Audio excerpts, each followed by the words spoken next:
The essay that I've written is an attempt to review what has been a tumultuous year in the Middle East and to try and understand why the Arab Spring took the path that it did.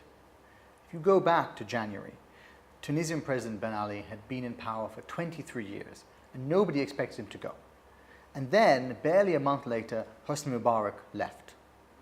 And this was a sea change in the Arab world. Here was the leader of the largest Arab country, a leader backed politically, financially, and militarily by the West, who was toppled by his own people.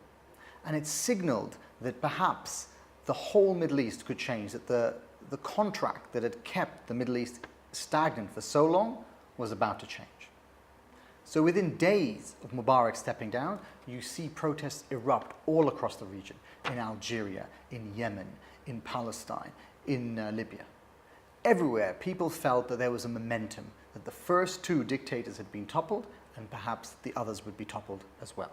At its core, the long hot summer of fighting in Libya, in Yemen, and in Syria was an attempt to re-establish a principle that had held true for decades in the Middle East.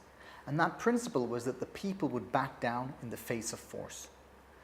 That principle had held the Middle East together, but in Tahrir Square, over the course of a few days in January, it was overturned.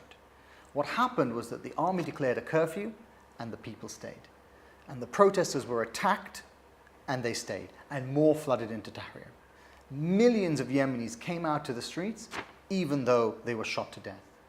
In Syria, you still see the regime attacking its own people, and the people are not backing down. And in Libya, you saw that people took up arms against the army, even though they had barely any training. So what has come out of this long year of protest and violence is the overturning of this, the overturning of the fear of force. And in that one idea is the seeds that could change the Middle East.